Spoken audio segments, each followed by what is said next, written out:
Olá, pessoal. Nós somos o Núcleo Brasil da Rede Latino-Americana de Estudos Pentecostais, a RELEP. Você está participando do segundo ciclo de transmissão RELEP e Diálogos.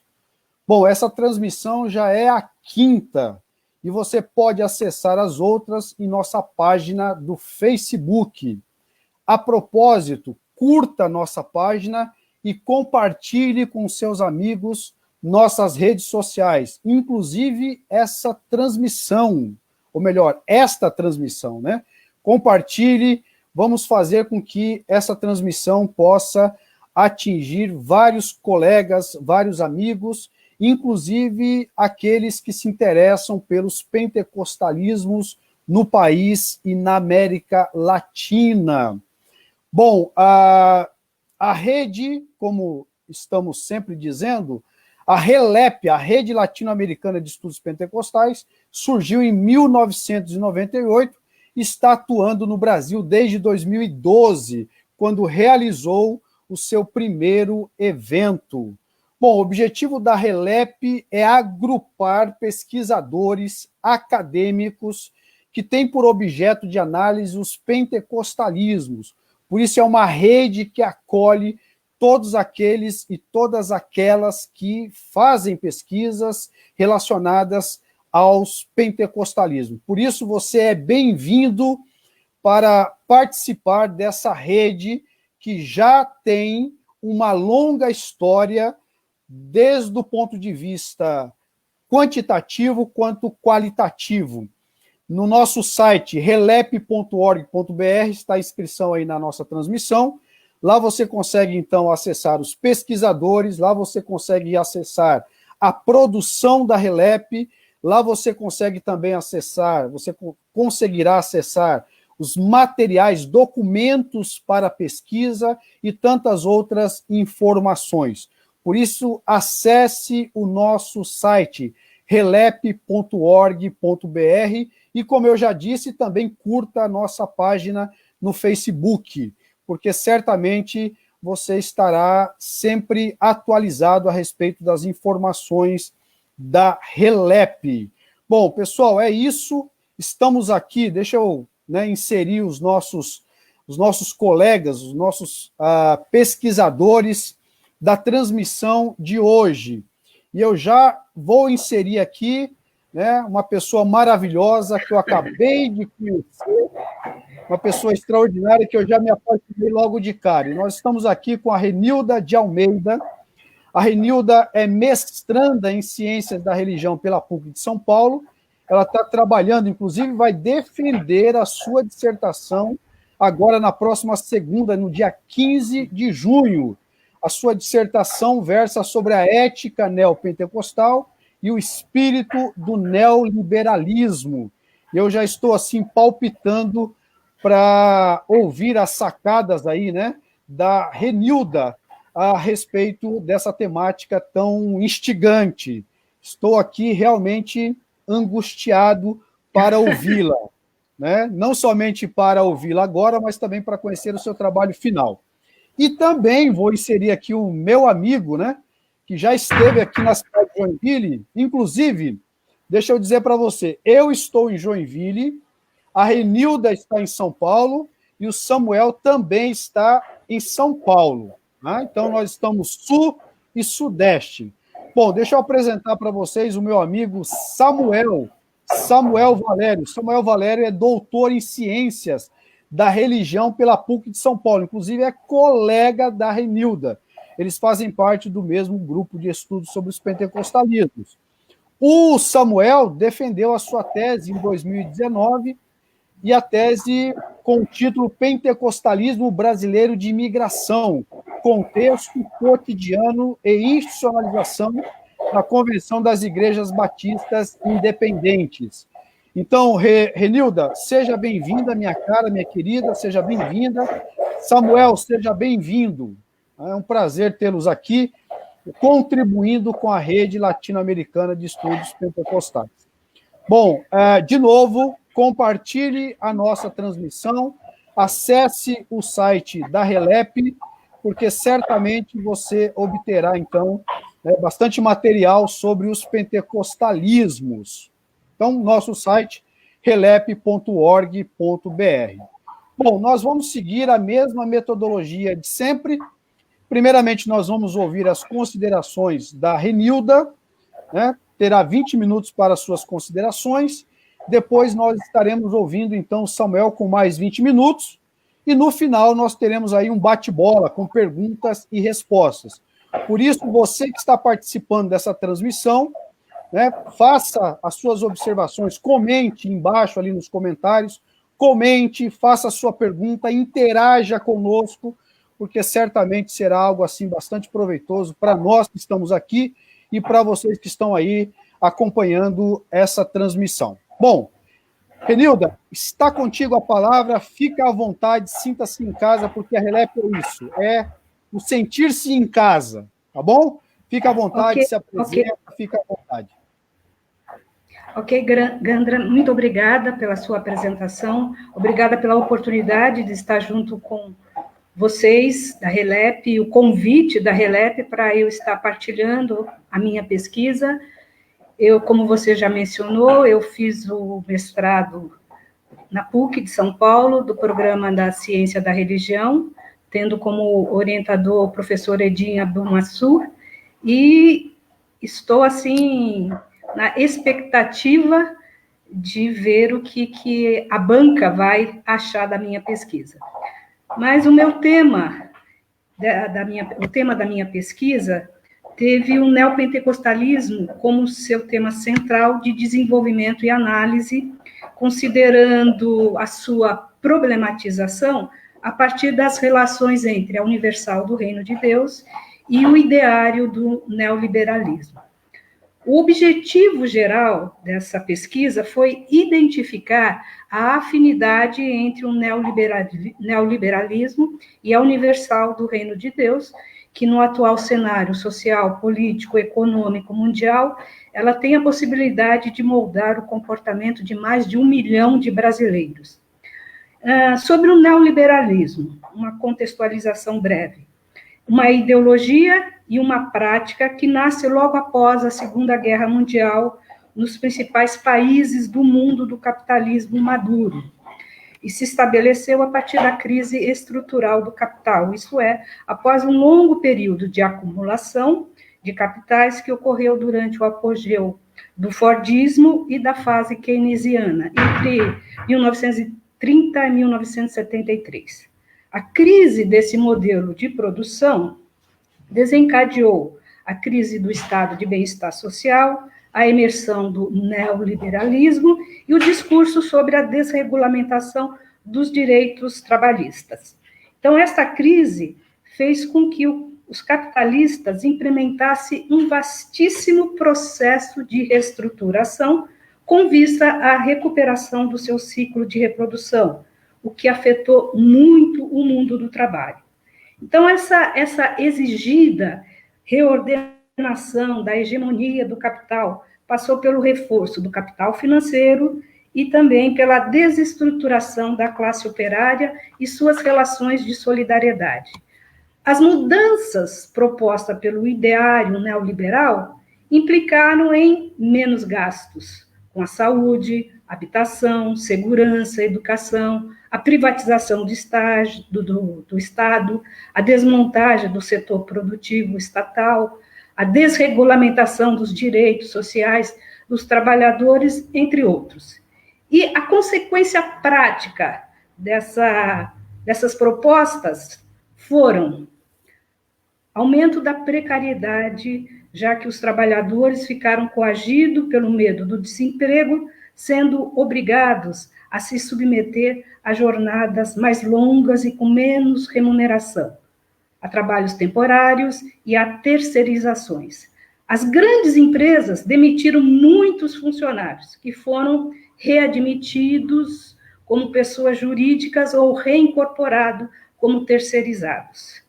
Nesse cenário, no qual a economia tornava-se a lente utilizada pelas nações, deixando para segundo plano as esferas política e social, tornava-se, então, predominante o discurso do empreendedorismo como ferramenta capaz de estabelecer uma base sólida para o alcance do desenvolvimento econômico.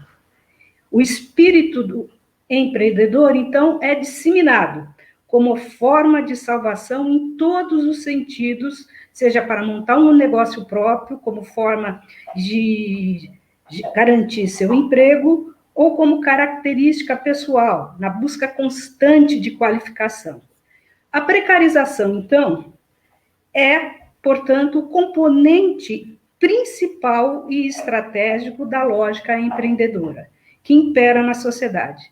A empresa torna-se, portanto, uma estrutura modelo para toda a sociedade. Indivíduo, famílias e outros círculos sociais acabam por incorporar a forma empresa e assumir os princípios do mercado e de concorrência. O que seria, então, a saída para a superação da pobreza, do desemprego e da exclusão social acaba sendo apenas uma maneira do Estado neoliberal se isentar de suas obrigações e de relegar para o âmbito privado problemas que, na realidade, são sociais. No que diz respeito ao neopentecostalismo brasileiro, ou a terceira onda do pentecostalismo, estava posto o cenário propício, né, da reestruturação produtiva neoliberal, da qual decorria intenso desemprego para o crescimento de uma igreja que tinha em seu discurso a promessa de solução para as questões materiais cotidianas, a universal do reino de Deus.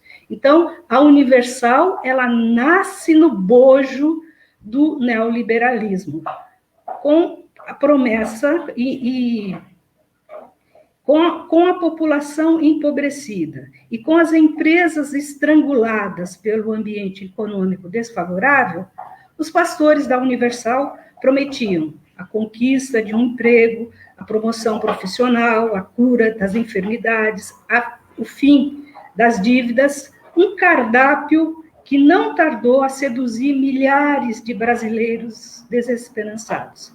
A motivação religiosa do movimento neopentecostal, em particular da Universal do Reino de Deus, fundamenta um impulso aquisitivo, individual, que é a pedra de toque do neoliberalismo. O discurso teológico dessa corrente pentecostal foca, entre outros, na teologia da prosperidade, que valoriza o dinheiro e o sucesso material. Segundo Abu Mansur, a teologia da prosperidade existe naquilo que ele chamou de uma ausência de macrotemporalidade, isto é, o discurso neopentecostal encoraja o investimento de tempo, dinheiro e atenção nesta vida, o que altera sobremaneira o modo de viver e ser pentecostal, uma vez que deixa para trás os antigos estereótipos, práticas e costumes, como o sectarismo e o ascetismo. Se os pentecostais projetavam suas vidas para o futuro, no paraíso, os neopentecostais pregam a necessidade de sucesso na terra hoje. Então, os fiéis da IURD, além de exortados a pagar o dízimo, a dar ofertas com desprendimento, né? E a participar da corrente da prosperidade, ansiosos por enriquecer, são aconselhados a deixar de ser empregados. Recebem incentivos para se tornarem empreendedores, abrir negócio, que estejam prontos para assumir riscos, se adaptarem ao inesperado, flexibilizando suas funções, e se tornarem patrões, o desejo da maioria dos que vendem sua força de trabalho no mercado. O empreendedorismo recebe, então, ares de missão. Não se busca apenas um trabalho, uma profissão para exercer a vontade de Deus, mas, na medida do possível, o fiel deve buscar ter seu próprio negócio, portanto, a perspectiva de trabalhar para atingir lucro, para poder adquirir posses materiais, enfim, lucrar para consumir. Ocorre com isso uma ressignificação do trabalho, que passa a ser visto não como parte da concretização dos planos divinos para o mundo e para a vida do fiel, mas como uma ferramenta para que o fiel conquiste dos bens de seu interesse. Então, o trabalho atrelado a essa ideia de ter seu próprio negócio como um meio de uma vida próspera e feliz, como prova de favorecimento de Deus, nada mais, nada menos, trata-se de uma atividade comercial voltada para o lucro e, por sua vez, ao consumo, constituindo, neste ponto, como maior afinidade entre o espírito do capitalismo neoliberal e a IUD, ou Igreja Universal do Reino de Deus. Temos aqui, então, uma nova ética, a ética neopentecostal, que, marcada pela ênfase material e racionalidade empreendedora, busca transformar a condição financeira, possibilitando a ascensão social. O que nos leva, então, à hipótese básica dessa pesquisa, a de que a IUD proclama uma relação com Deus baseada na certeza de um bom investimento, através do empenho individual, como meio ideal para o enriquecimento e para a ampliação do consumo, sinalizando salvação. Assim, para atingir um sucesso material, é incentivado, entre outras orientações, o empreendedorismo, legitimando, em última medida, esse elemento central do neoliberalismo. Só um minutinho. Fica à vontade, Renilda. Ok. Então, a Folha Universal, um dos órgãos de comunicação da Igreja Universal do Reino de Deus, foi utilizada para analisar empiricamente a dimensão entre a afinidade a dimensão da afinidade entre a Universal do Reino de Deus e o neoliberalismo. A pesquisa contou, em primeiro lugar, com o levantamento e leitura da Folha Universal.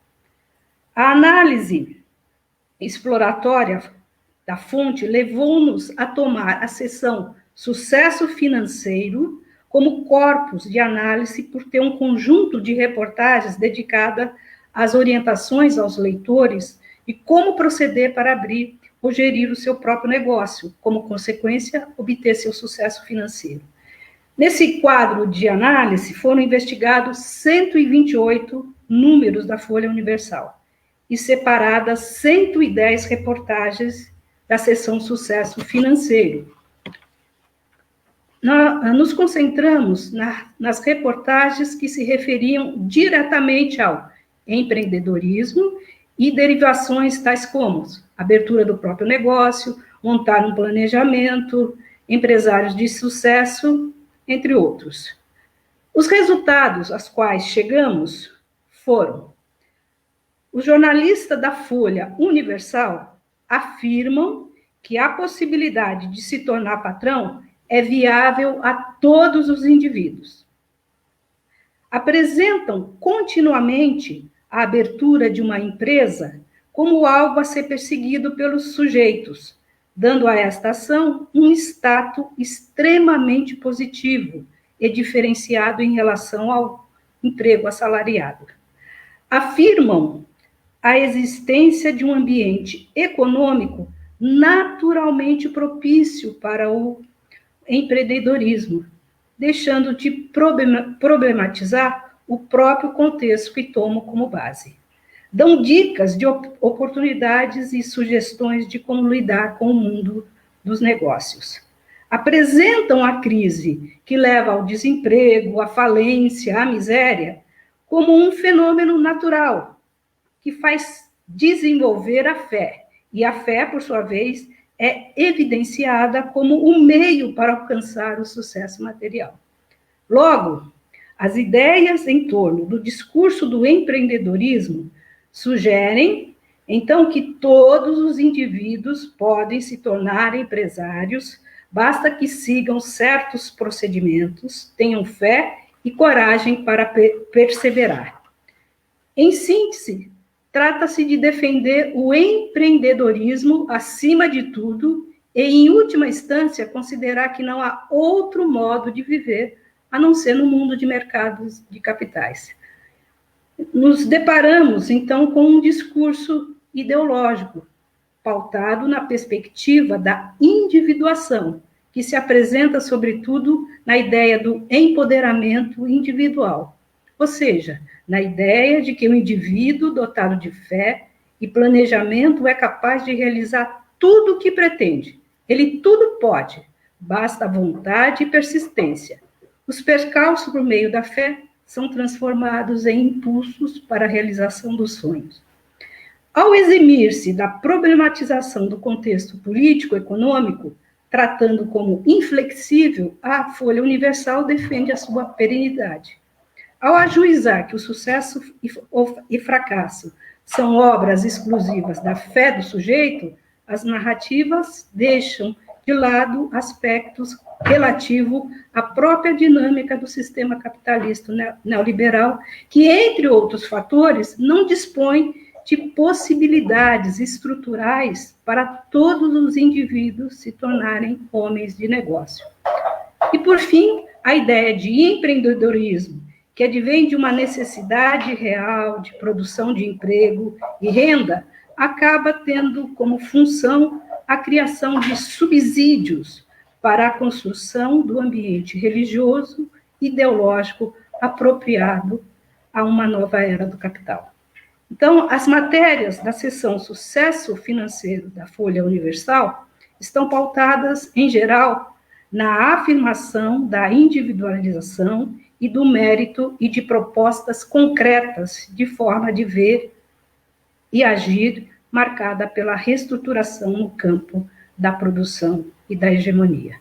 E, concluindo, o neopentecostalismo e a IURD, em particular, são instrumentos da legitimação do poder e da dominação, quando exalta o estilo competitivo, ocultando, consciente ou inconscientemente, as verdadeiras causas das desigualdades materiais e os conflitos da dinâmica social, atribuindo tão somente as explicações religiosas de cunho moral ou em formas mágicas, desestimulando, então, uma postura política crítica da ordem social. Então, essas são algumas conclusões às que eu cheguei. Excelente, muitíssimo obrigado, Renilda Almeida, falando da cidade de São Paulo. Poxa, considerações e provocações fresquinhas, né? Já está antecipando algumas coisas para a gente, porque, de fato, ela vai defender a sua dissertação, né? Vai apresentar a sua dissertação na segunda-feira, mas já traz aqui algumas questões provocativas para a nossa transmissão, a transmissão da Rede Latino-Americana de Estudos Pentecostais. Ô, Renilda, muito obrigado.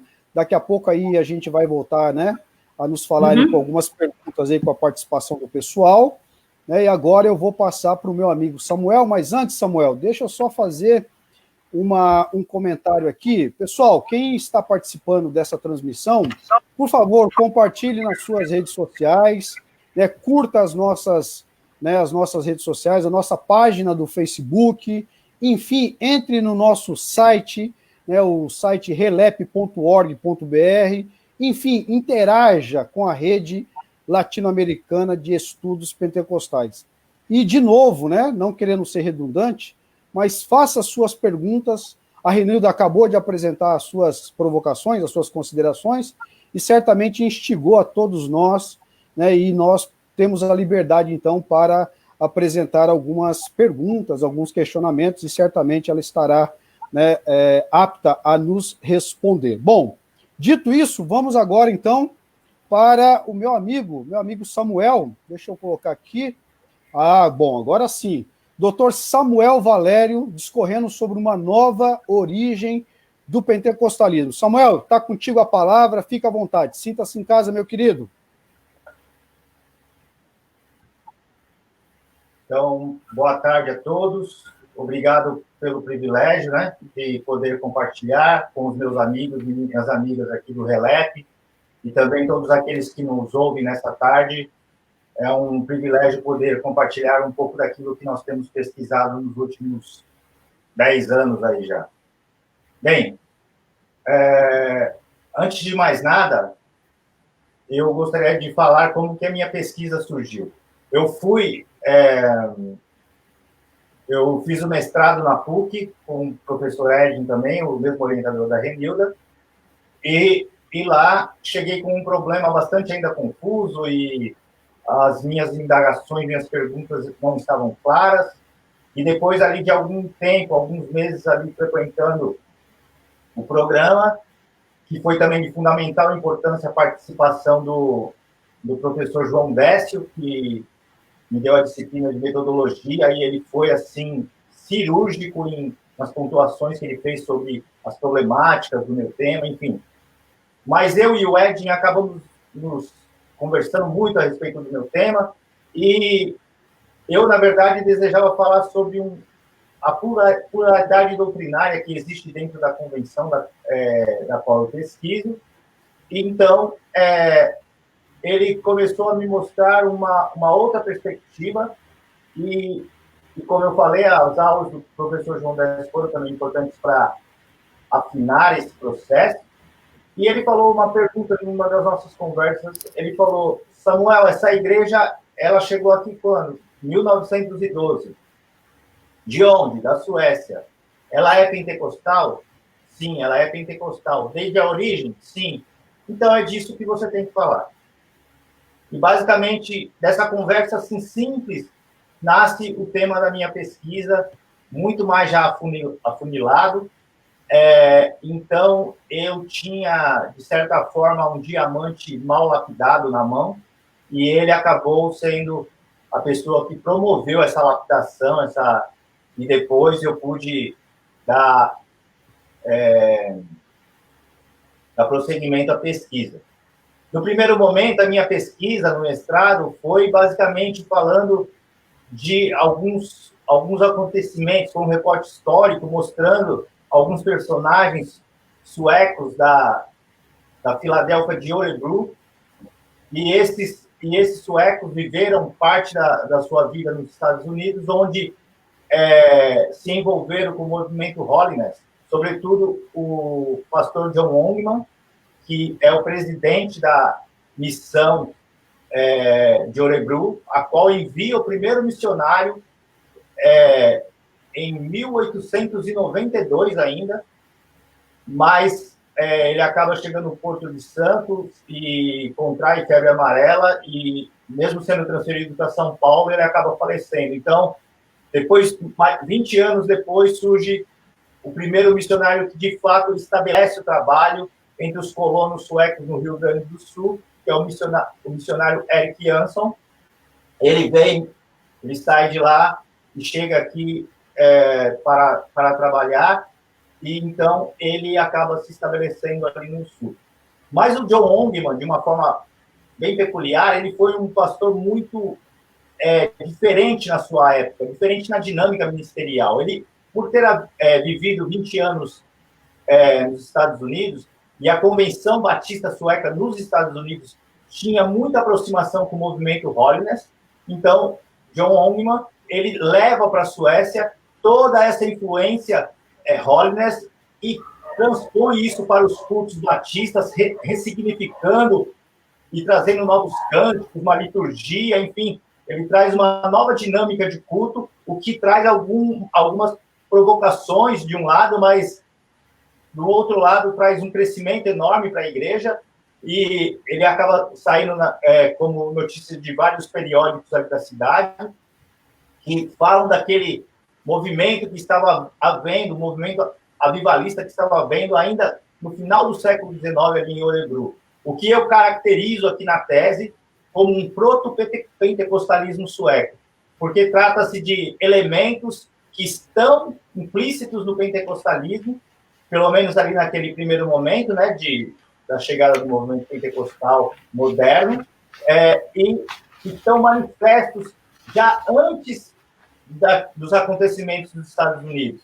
Então, eu aponto isso como algo que foi colocado ali.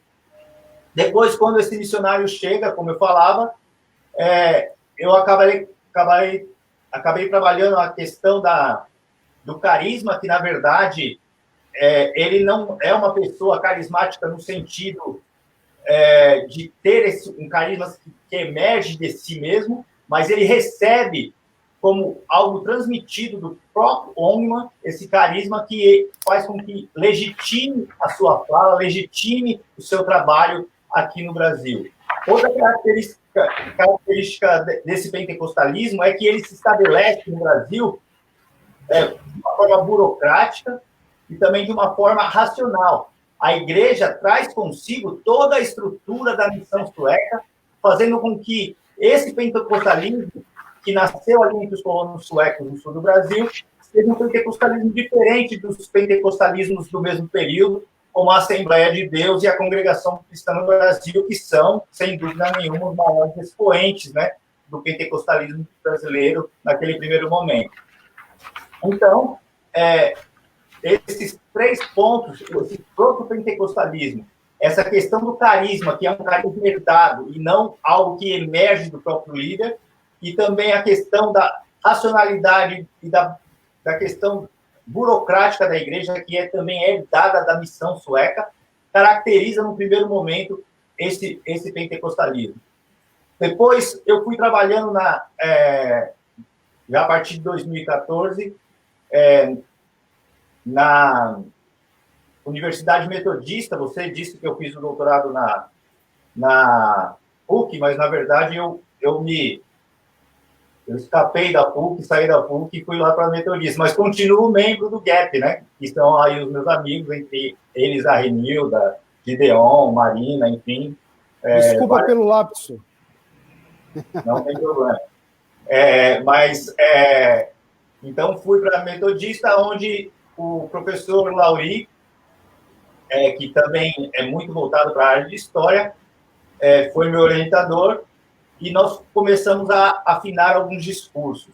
Então, eu trabalhei na tese, sobretudo, a questão da imigração sueca, como foi essa questão complicada e como o missionário foi importante para a legitimação até patriótica dos suecos lá na colônia no sul do Brasil, trazendo a questão da bandeira que foi erguida por ele pela primeira vez na colônia, a questão da língua, promovendo uma escola de línguas dentro da colônia, enfim. Esse ethos sueco está presente, pelo menos nos primeiros 40 anos dessa igreja, com muita força, fazendo com que outras etnias tenham dificuldade de entrar e fazendo com que essa igreja tenha dificuldade na capilaridade de, né, adentrar outras etnias que estavam ali ao redor deles na colônia de Guarani, no Rio Grande do Sul. E isso fez com que esse pentecostalismo tivesse um crescimento diferente da Assembleia de Deus e da Congregação Cristã no Brasil, e ele ficou circunscrito, sobretudo, na maioria das suas igrejas no Rio Grande do Sul, com exceção de uma igreja em Sorocaba e uma aqui na capital de São Paulo. Então, foi um período assim, bastante marcado por esse ethos sueco, e até hoje existe um ethos sueco muito forte, existe uma cadeira na diretoria da denominação que é cedida a um representante ainda da missão sueca lá, da missão de Örebro lá na Suécia, em reuniões de departamentos, por exemplo, algo que traz alguns vínculos, sobretudo hoje na questão de envio de recursos para obras sociais, sustentação de missionários, enfim, várias parcerias que se fazem. Mas, naquele primeiro momento, fica marcado esse ethos. Num segundo momento, com a ascensão dos pastores nativos, começaram a surgir pastores brasileiros que foram ali, no primeiro momento, discipulados e passaram por uma escola bíblica, que foi o primeiro seminário deles ali no Rio Grande do Sul. Esses pastores acabam ganhando certa força, o que traz alguns anseios denominacionais, e no desenvolvimento aqui da tese, eu trabalho com a questão do poder a partir de Foucault, mostrando que o poder está, na verdade, em todas as esferas da vida, entre elas a esfera religiosa, e houve algumas disputas de poder entre pastores brasileiros e missionários suecos, e isso foi crescendo. A questão da nacionalização aqui que o Brasil passava no governo do Getúlio Vargas por um processo muito rígido de nacionalização, onde as línguas estrangeiras foram extintas, coisas desse tipo, né? Então, uma denominação que existia um ethos sueco tão forte, na verdade, promoveu esse certo tipo de emancipação dos pastores nativos, algo que trouxe alguns desconfortos, mas lá na frente, em 1952, a convenção sai finalmente das mãos dos suecos e passa para os pastores brasileiros, nascendo assim um novo nome até para a denominação, algo que depois foi alterado em 1966 para o nome que é utilizado até hoje, que é a Convenção das Igrejas Batistas Independentes.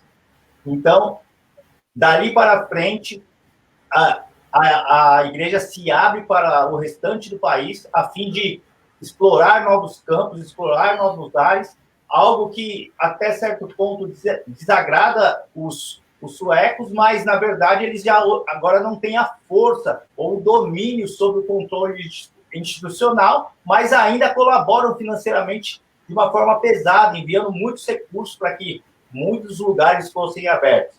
Então, eu trabalho aqui também na tese com o Bourdieu, mostrando que o campo está repleto de embates, está repleto de jogos onde você precisa jogar o bom jogo para poder ser bem-sucedido, algo que Bourdieu fala de uma forma muito especial, e eu acho que se encaixou de uma forma muito interessante aqui na tese, no sentido de que esse jogo que foi jogado pelos pastores brasileiros frente aos missionários suecos trouxe uma grande dinâmica religiosa para esse pentecostalismo, que é um pentecostalismo diferenciado em muitos aspectos. Isso fez com que a igreja crescesse e se expandisse por todo o país, mas ainda hoje é uma igreja muito menor se comparado a outras igrejas pentecostais, né, como a Assembleia de Deus e a Congregação Cristã no Brasil, que são as grandes expoentes naquele primeiro momento. Até hoje é uma igreja que ficou caminhando como um pentecostalismo que está à margem, algo que eu chamo na tese como um pentecostalismo marginal, no sentido de ter caminhado durante os seus 100 anos de história na marginalidade, enquanto a Congregação Cristã no Brasil, que se estabelece como a primeira igreja, depois a Assembleia de Deus, que são os grandes expoentes, crescem, pegam a onda da urbanização e avançam e progridem. Essa igreja, por conta de todos esses aspectos que eu já apontei, o ethos, essa dinâmica entre suecos e brasileiros, todas essas coisas fez com que essa igreja não tivesse o mesmo crescimento, mas, ao mesmo tempo, tivesse uma importância histórica muito singular, porque traz e trabalha de uma forma muito sistematizada, desde o seu início, a fim de que esse pentecostalismo se caracterizasse como um pentecostalismo diferenciado. Então, ele corre à margem, é trabalhado à margem, mas, na verdade, existe uma grande importância histórica e eu termino, na verdade, a tese mostrando que todo esse discurso hegemônico que existe na academia, na verdade, precisa ser revisto, porque, ainda que nós utilizemos grandes referenciais teóricos, né, como Paul Freston, o Ricardo Mariano, o Leonildo Campos, que são, assim, todos estão nas nossas referências bibliográficas, mas todos eles deixaram escapar igrejas como a CIB, igrejas como outras igrejas que eu já descobri posteriormente, que são igrejas pentecostais dessa primeira parte, desse primeiro período do pentecostalismo. Então, na verdade, é tempo de nós revermos essa analogia e essa dinâmica que nós proporcionamos ao campo pentecostal, que, na verdade, já está saturado. Eu conheço pelo menos a CIB e mais uma igreja que foi analisada pelo Wallace Goss, lá na Metodista também. Ele fez uma dissertação de mestrado sobre uma igreja que já tem mais de 80 anos. Então, pelo menos essas duas igrejas existem, que nós já conseguimos catalogar, e outras que possam ter existido. Então, até onde a teoria de Preston, de Mariano, de Leonido Campos, são capazes de dar conta do campo pentecostal. Na verdade, existem diversas igrejas que podem, né? Eu acredito que existam outras igrejas, assim como eu demonstro na tese, pelo menos essas duas, existem pelo menos outras que devam existir, que têm uma dinâmica própria. Na tese, em sua tese, né, o Gideon Alencar, ele fala a respeito do Lutero negro, né? Todos nós sempre falamos que um pregador pentecostal lá no interior de Pernambuco, que vai, na verdade, e prega, e a sua igreja nasce, e que também é muito antes do pentecostalismo, que é no meio do século XIX, mas ela dura um curto período e depois ela é extinta. Assim como surgiu essa igreja lá no interior de Pernambuco, é possível que em outras cidades do Brasil tenham havido outros movimentos religiosos similares que não foram catalogados. Enfim, eu gostaria, Gandra, já indo para o final aqui da minha fala, agradecer uma pessoa aqui publicamente que foi muito importante na minha caminhada acadêmica, que é a Marina Correia. Ela foi, assim, a pessoa academicamente mais generosa que eu conheço, além de ser generosa como pessoa, porque depois que eu a conheci durante o mestrado na PUC, eu virei seu amigo, frequento a sua casa, ela frequenta a minha casa quando vem a São Paulo, então nós nos tornamos amigos, sou amigo do esposo dela, do Carlos, ela é amiga da minha esposa Maria, então eu gostaria de fazer um agradecimento muito particular a ela, porque ela foi importantíssima e me incentivou o tempo todo, e nós sempre trocamos ideias durante todo o período do mestrado e doutorado, e ela sempre foi afinando comigo as minhas dúvidas a fim de que surgisse a produção final. E a minha tese ela foi publicada agora em 2020, que é esse livro, tem que fazer um merchandising aqui, né? Espera aí, opa. Senão não vende. Aí. Então, o nome do livro é Uma Nova Origem do Pentecostalismo, a trajetória da Igreja Batista Sueca no Brasil a partir de 1912. Está pela editora Recriar, então se você desejar adquirir, você pode visitar o site da editora Recriar, ou então você pode me procurar aí no Facebook, me chamar inbox. Eu tenho vários exemplares aqui para vender, aliás, eu preciso vender, então comprem meus livros, por favor. Mas vamos fazer, na verdade, circular as produções que tem feito, né? O Gideon sempre publica, a Marina publica, então nós temos que, na verdade, nos incentivarmos na pesquisa, né? Aqui do meu lado estão todos os meus amigos, né? Os pentecostais, a Marina, o Gideon, o Maxwell, o Adriano, enfim, vários dos meus amigos estão sempre aqui do meu lado, estudando comigo, pelo menos aqui, eu estou sempre fisgando deles. Então, eu agradeço. O panteão. Oi? É o panteão dos deuses. Exatamente. Então, eu agradeço muito a oportunidade de poder compartilhar um pouco aqui da minha pesquisa e espero que isso incentive novos pesquisadores para que nós quebremos esse estereótipo, na verdade, que está aí, a fim de que nós consigamos, de alguma forma, captar novos movimentos ou movimentos que estão à margem, que estão, na verdade, não foram catalogados pelos pesquisadores, que catalogaram as macroestruturas, mas as microestruturas das igrejas menores ficaram de fora. Muito obrigado, um grande abraço a todos. Eu chamo isso, Samuel, de metodologia dos cantinhos. Preciso olhar os cantinhos da história. Exato. Samuel, muito obrigado pelas suas considerações, pelas suas ponderações. Lembrando, corrigindo, né? O Samuel é doutor pela UMESP, Universidade Metodista do Estado de São Paulo. Então, corrigindo, eu disse que ele era doutor pela PUC, mas na verdade, ele participa do grupo de estudo da PUC, mas é doutor pela UMESP. Samuel, muito obrigado.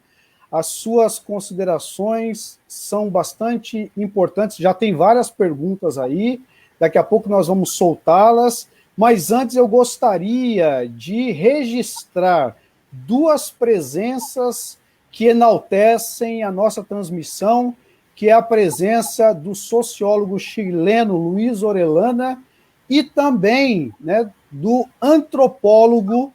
Está aqui o nome, então nós temos o sociólogo Luiz Orellana, desculpa a minha pronúncia, e também do antropólogo chileno Miguel Mancilla. Então são dois fundadores, né, o Luiz Orellana, fundador da RELEP, a Rede Latino-Americana de Estudos Pentecostais, né, então é uma grata surpresa, né, sejam bem-vindos os dois pesquisadores chilenos, né? E, poxa, nós não poderíamos deixar de destacar essas duas presenças. Inclusive, para o próximo mês, né, nós estamos aí planejando, estamos arquitetando aí um planejamento para fazer, então, uma série de transmissões com presenças internacionais, inclusive a presença desses dois estudiosos chilenos, fundadores aí do RELEP. Então, aguardem novidades, porque a RELEP só aumenta em termos de qualidade de transmissão e qualidade do debate e das pesquisas.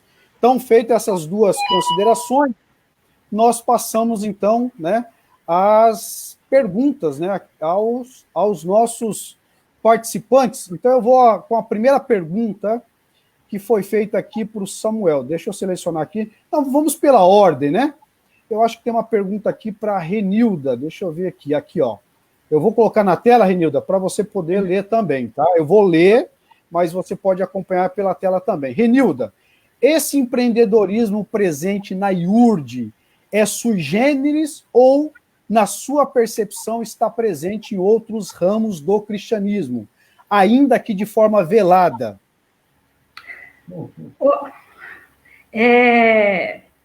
Eu não diria que é sui generis. Eu diria que eu busquei mais ver a afinidade que havia com o neoliberalismo e o neopentecostalismo especificamente na IURD, e como o discurso do empreendedorismo é algo que premente no neoliberalismo, que vem com força incentivando ao empreendedorismo, a saída da miséria, você ter o seu próprio negócio, como houve o enxugamento do Estado, a perda dos direitos sociais, e como a Universal, ela nasce nesse bojo, há uma afinidade quase que, diríamos, obrigatória, não eletiva, como diz o Max Weber, mas obrigatória, e esse discurso do empreendedorismo, a gente vê que a IURD reforça. Então, seria praticamente o espelho do neoliberalismo, a IURD. Então, um discurso tão como é que se fala, tão bem feito, tão bem entrelaçado, que eu acho que é peculiaridade da IURD, mas é claro que outros ramos do cristianismo apresentam outras afinidades com seu momento histórico que não seria exatamente esse empreendedorismo que a IURD apresenta. Muito bom, obrigado. Então, temos aí a pergunta do Davi Meschiati, que faz parte do grupo gestor, que iniciou lá, juntamente com o Gideon, o RELEP em 2012, aqui no Núcleo Brasil. Bom, temos uma pergunta da nossa queridíssima Marina. O Samuel já fez menção dela, né? E ela realmente é uma pessoa extraordinária. Há um consenso de que a Marina é das pessoas mais extraordinárias que nós conhecemos, não é verdade, Samuel? Então, ela tem uma pergunta, deixa eu ver aqui a pergunta dela.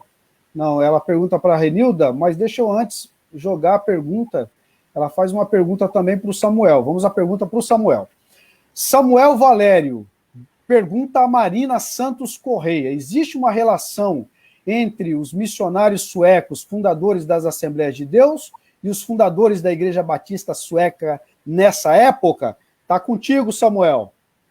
Sim, existe sim. Obrigado pela sua pergunta, Marina. Na verdade, ela gostaria que eu tivesse trabalhado um pouco mais isso na minha tese, algo que eu não fiz, eu passei bem discretamente por esse assunto.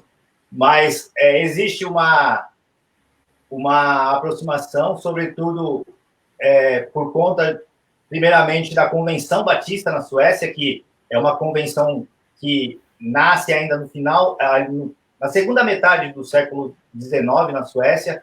Os batistas demoraram para chegar à Suécia, e como existia uma igreja estatal oficial, que é a igreja luterana, eles sempre foram tratados como igreja livres, né? Não existia nenhum tipo de incentivo do governo. Então, a igreja de Estocolmo e a igreja de Örebro faziam parte da mesma convenção batista. O que ocorre é que quando o John Longman ele assume a igreja de Örebro em 1889, Levi Petrus ainda era muito jovem. Ele só assume o pastorado, na verdade, de Estocolmo em 1910. Na verdade, os missionários Daniel Berg e Gunnar Big já moravam em Chicago e nem foram pastoreados, né, por ele, e depois de lá vieram para o Brasil. Mas se reportavam a Estocolmo porque Estocolmo era a sua igreja mãe, de onde eles haviam saído para irem aos Estados Unidos, e depois, quando chegam ao Brasil, existe essa aproximação. Agora, o que não ficou claro para mim na pesquisa, eu não consegui captar esses dados, e eu acho que é isso que a Marina, na verdade, deseja que eu responda, se existe, quanto às questões de aprendizado, de seminários, porque existia um seminário em Örebro que um dos autores que eu utilizo na tese, ele disse que, na verdade, é bem possível que tenha sido o primeiro instituto teológico de ensino superior pentecostal do mundo. Então, é algo bastante significativo. E existia abertura, por exemplo, para que as mulheres cursassem o curso de teologia e fossem enviadas. Elas não eram enviadas como pastoras, sim, mas sim como missionárias, mas faziam toda a função pastoral, pregavam, batizavam, enfim. Mulheres foram enviadas para a China, para o Congo, para a Índia, para vários países da Ásia e alguns países e outras igrejas também no interior da Suécia. Estocolmo tem uma dinâmica diferente e, sobretudo, depois que Levi Petrus chega ao pastorado, ele começa a estabelecer alguns critérios e algumas coisas que desagradam a Convenção Batista. Longman é levado até ele para conversar e, na verdade, ele não se submete mais. E quando ele explode lá em Estocolmo, né, com muita força no movimento pentecostal, ele acaba, na verdade, tomando um outro rumo e se distanciando da Convenção Batista, sendo excluído posteriormente. Também eles colocaram, na verdade, nos registros, que ele foi excluído por promover a ceia aberta, né? Algo que hoje é praticado por muitas denominações religiosas. Mas, naquele período, a Convenção Batista não permitia isso. Mas o que eu tenho, assim, isso é uma intuição apenas, que ele foi excluído, na verdade, porque a Convenção Batista entendeu que o pentecostalismo que ele praticava ali era algo realmente muito forte, e foi algo muito forte, tanto que ele se torna, posteriormente, o maior expoente pentecostal sueco de todos os tempos, né? Ele é visto assim. Quero ter respondido. Aí está o Samuel trazendo aí os meandros da história do pentecostalismo no Brasil, numa ótica pouco explorada. Bom, vamos a mais uma pergunta para a Renilda. Renilda, a Marina pergunta, Renilda Araújo, você abordou, ali ela colocou acordou, mas o certo é abordou. Você abordou sobre as questões político-partidárias da IURD em sua pesquisa? Renilda, a palavra está contigo. Não, eu não trabalhei a política partidária. Eu tenho muito material, mas eu não trabalhei a política partidária da IURD na minha pesquisa. Ok. Então, vamos lá. Gideon faz uma pergunta para o Samuel. Samuel, o colonialismo sueco continua? É as provocações gideônicas. Eu soltei isso na tese, né? E que está aqui no livro também. Eu coloco que existia um colonialismo missionário teológico. Então, porque, na verdade, eles sempre há uma intenção de ingerência da Convenção sobre as igrejas locais. Só que as igrejas batistas, em seus estatutos, elas, na verdade, elas podem decidir localmente, elas não precisam de uma autorização denominacional a fim de tomar decisões locais. E o que acontecia é que os suecos, eles traziam uma visão europeia, branca, machista, né?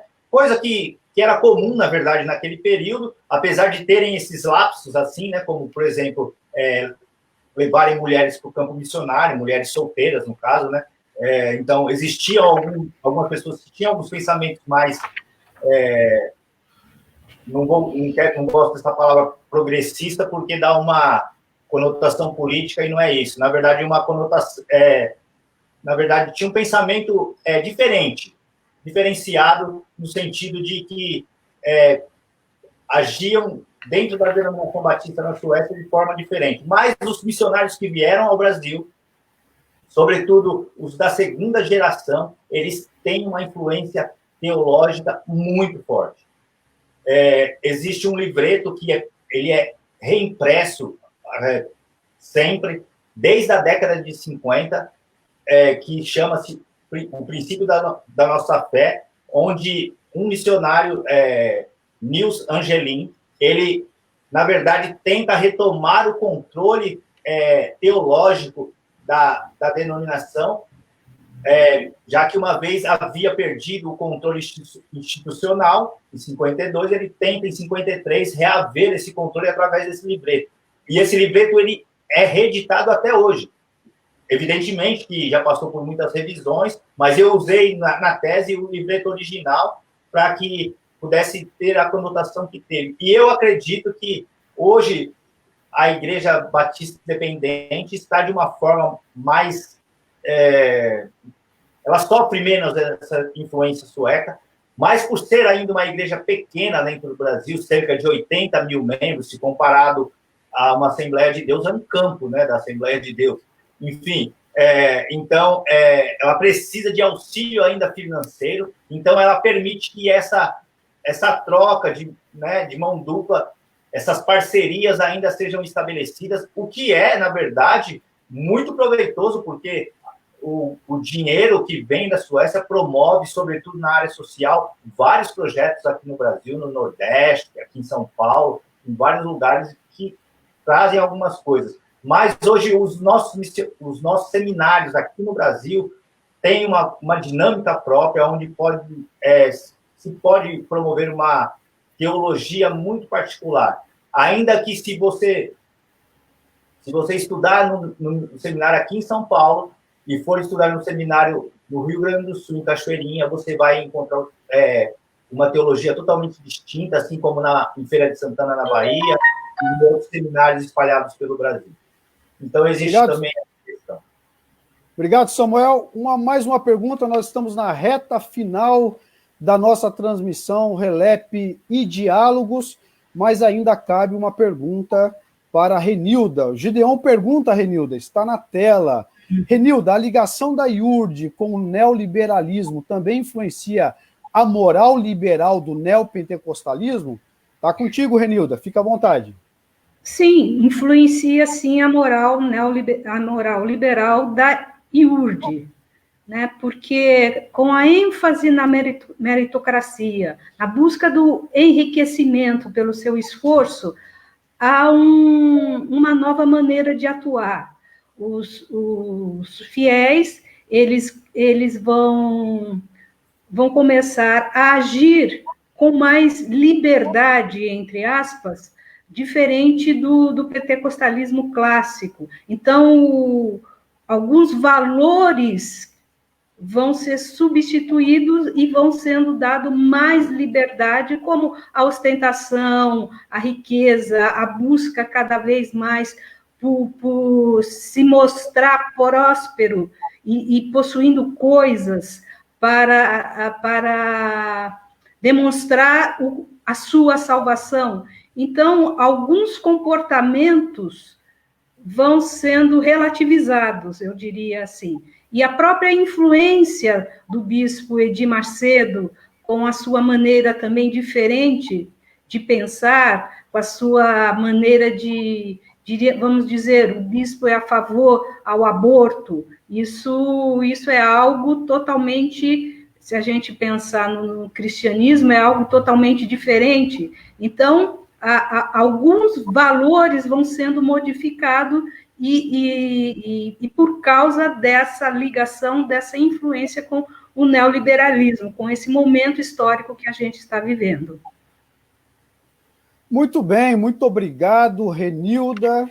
Muito obrigado, Samuel. Poxa, que coisa extraordinária participar como moderador deste encontro tão produtivo, dessa coisa tão gostosa que é conversar com vocês dois. Poxa vida, que experiência agradável. Renilda, foi um prazer te conhecer.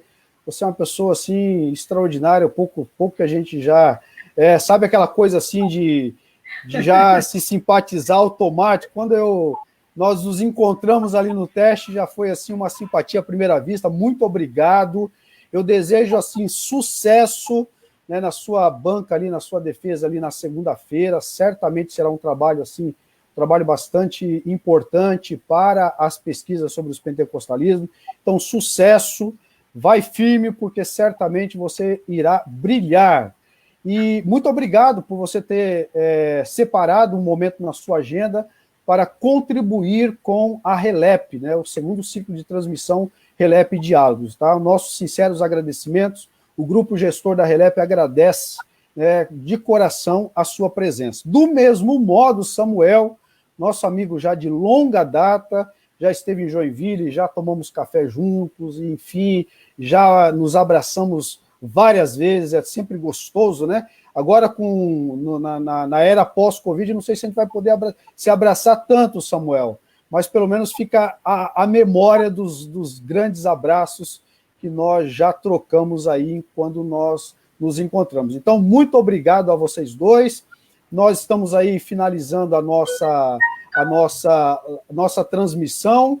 Na próxima semana, nós teremos, no dia 19/6, na próxima sexta-feira, às 17 horas em ponto, nós teremos a participação, né, do nosso grande amigo, o Davi Meschiati, doutor Davi Meschiati, né, que faz parte aí do grupo gestor, começou o RELEP com o Gideon lá em 2012, ele vai estar discutindo teologia do Espírito Santo, e juntamente com o Meschiati estará também o meu amigo Adriano Lima, falando sobre pentecostalismo e diálogo interreligioso.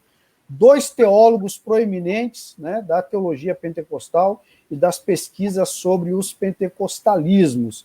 Então, não percam, né, vocês que estão participando dessa transmissão, não percam. Você que está atento, né, fique ainda mais, principalmente nos nossos canais de comunicação, curta a nossa página do Facebook, entre no nosso site, né, o site da RELEP, né, está aí o site na sua tela, entre no nosso site, enfim, você vai conhecer o quanto a RELEP participa em grau de importância das pesquisas relacionadas aos pentecostalismos. E eu agradeço, né, a participação, são muitas pessoas, mas eu gostaria de destacar a presença do Orelana e do Mancila, os nossos dois colegas, né, pesquisadores do Chile, um sociólogo e outro antropólogo, fundadores ali da RELEP Latino-Americana. Então, nosso muito obrigado, e nós ficamos por aqui, terminamos a nossa transmissão. Até a próxima sexta-feira. Muito obrigado, Renilda, Samuel, sucesso para vocês, e nos encontramos por aí. Pessoal, muito obrigado. Um detalhe, outras perguntas estão na nossa transmissão. Claro, o tempo não foi possível, né, explorar todas elas, mas fiquem à vontade, você, Renilda, Samuel, dê uma olhadinha ali nas perguntas e talvez vocês possam contribuir lá nos comentários, tá ok? Fechamos por aqui a transmissão. Muito obrigado, abraços e muito obrigado pela sua audiência. Até mais, ficamos por aqui. Tchau, tchau. Tchau, tchau.